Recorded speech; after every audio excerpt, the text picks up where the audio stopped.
say about 70% of my flies I thought were going to change the world. Going to catch a starving trout.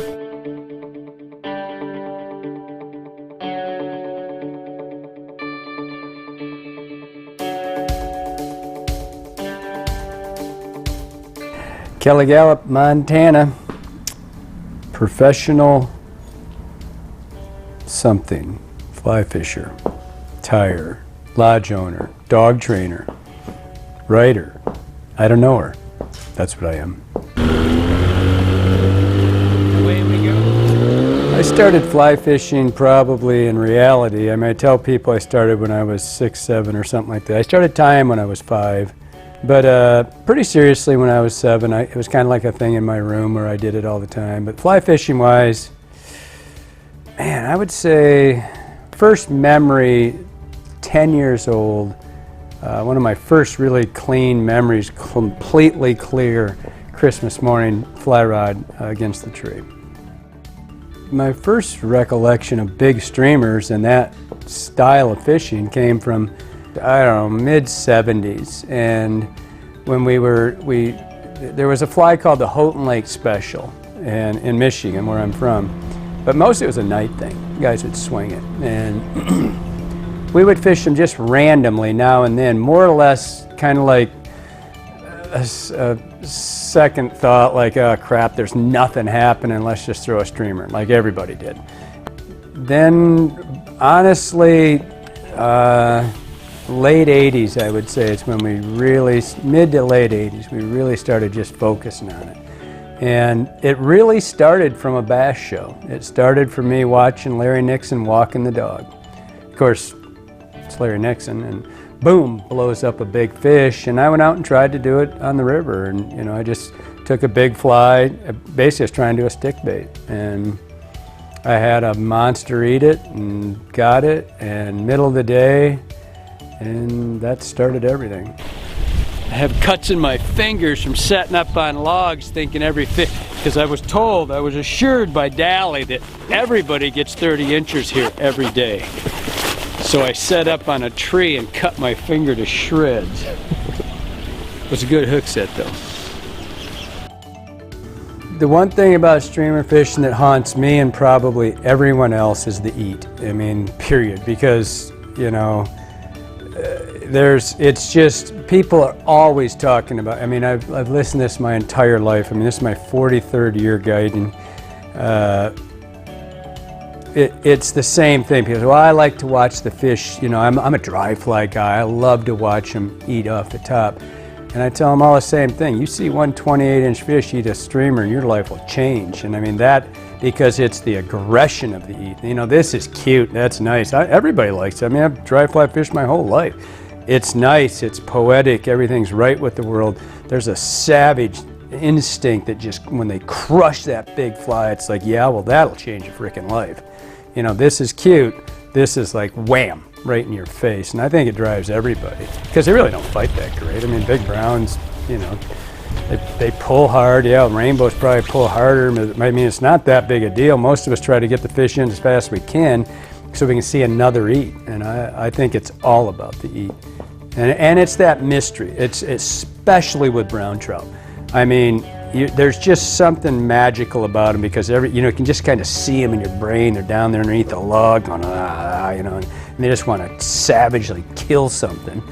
And it's that part of it. I mean, and you know, you can have big rainbows too, but it's just not the same. The mystique is the big brown. It's that head. It's that aggressive and crazy eat. And I think that's why we all do it. What is my favorite streamer? Man, I have no idea. You know, I love the Zoo Cougar. That's kind of the one that started it. But it's funny because Greg Thomas told me about an article he was writing, and it's your last day, your last river, your last fly. You get one of each, you know, all in the same time. And I really couldn't put it on it, but I knew it was going to be a white fly. I knew it was going to be white. I wanted something I could see. It'd either be a white dungeon or a white boogeyman. I don't know. It would be probably a dungeon. I just like the way it whips its tail, and maybe a bangtail TNA, but it'd be Whatever it is, it would have a lot of white in it, and I would see that thing eat it. That would be it. The one tip I would give everybody is don't hope your fly, hunt your fly. And do not think just because you got a big friggin' fly, you can huck the damn thing out there and sweep it and catch a fish. You've got to hunt the fly.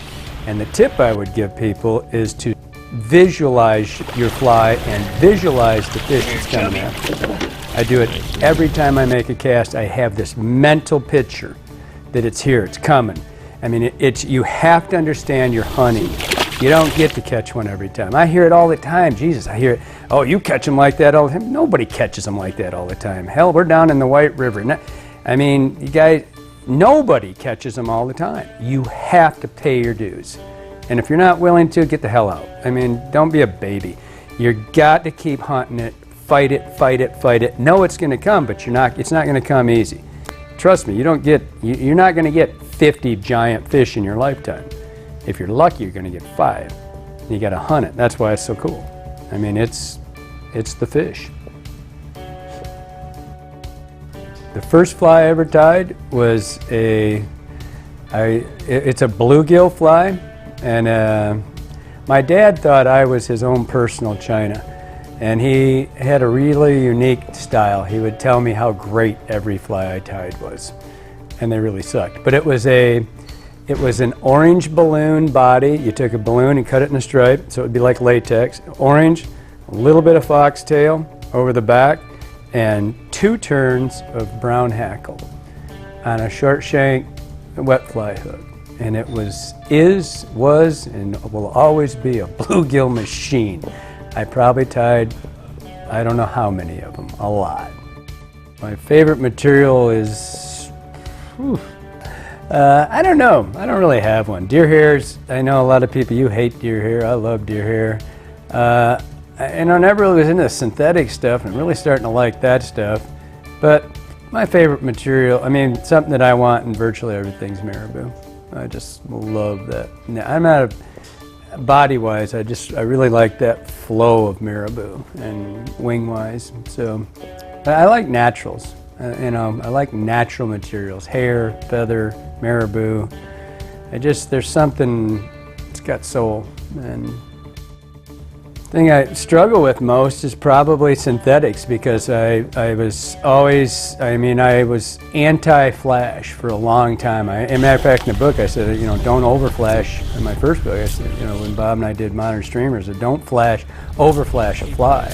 And part of that was ignorance, just not having enough experience with the stuff, and that the limited amount of it in the day was it's basically just tinsel and flashabou, and you gotta keep going, you gotta keep learning every day, and that would for sure be my biggest one. Is that I just didn't play enough with the synthetics, and now I mean everything's got it in it, and it's actually some of that UV stuff has made it so I'm buying into it more, and it's not necessarily the UV, but the shimmer stuff, where I can build really big bulk with very little material, and I can make it swim. I mean, for me, design is first. I hate all this big fly crap where it's just make it bigger, make it right. And so the new stuff is I can use a little bit of it and create this really big silhouette without having this bulky crap that just doesn't move and doesn't swim.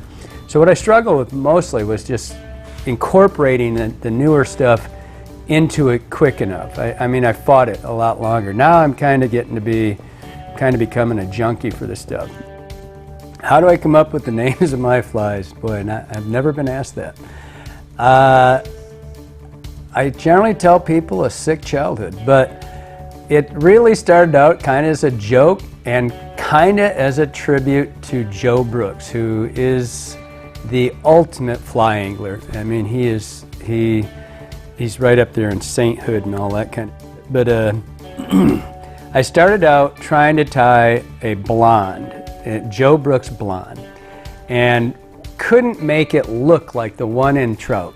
And I took a keel hook, and quite frankly, it wasn't my idea. It was Walt Grau's idea, who's probably in my opinion, one of the greatest tires that no one knows about on the planet.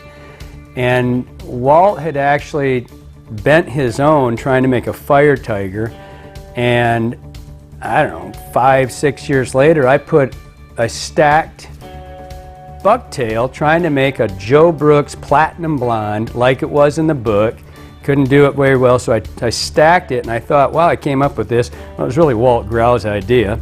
And so, but then I had this thing, and I stacked different pieces of bucktail on this hook. It's a bent hook like that. And so it was a stacked blonde, and it seemed only fitting. And then it just kind of kept, it just kept going. I don't know, it became its own entity. It kept rolling and rolling and rolling. To the point now where everybody's doing it, and I'm about ready to start naming my flies like Jim and Bill and Steve. I'm just going to stop with the whole, because it's, I mean, I have got a list of people. Send me names. Some of them I'm really wondering about, you people, because I mean, they're way gone. Where do I see the future? I got to tell you, for the first time in probably 30 years, I see a renaissance in fly tying. I mean, it is the coolest thing I've seen. You know, I've had a fly shop since 1980, and you know, out at the Slide Inn, I was yesterday. We were talking. I said, you know, I swear to God, I'd never put materials in a fly shop again. Biggest waste of money in history, and yet now I have them. And Brian said, "Well, you're forced into doing it like you had to." No, I did it because it's fun again, and there's just fun stuff, and there's a lot of young tires, and I see the future kind of brightly for the first time. And like I've always told people, fish with young people. It's more fun. It's these guys, new anglers. They got a lot of enthusiasm. I mean, it's just kind of, for the first time, honestly, in 30 years, I feel like, wow, we got a chance of coming back. The thing for me is, I went out and fished with Brian yesterday and Alex the day before, and it's really cool for me because now I'm seeing my influence was on them, but now I get to learn from them again. So it's like a cycle, and it's like cool as hell, and it's fun again. And it's not just, I mean, the worst thing that can happen is you go in and say, oh, you do this all the time. Nobody's that. It's all bullshit. You're either enjoy it and do it for the right reason because it's a blast, and learn, and you'll full circle it. And that's what's happening with me now. I'm getting to fish with all these young guys, and it's like, wow, you know, learning all over again. So for me, what I see in the future, other than a tombstone for my ass, but I mean, what I really see is a renaissance that I'd not seen in this industry ever. And it's really cool.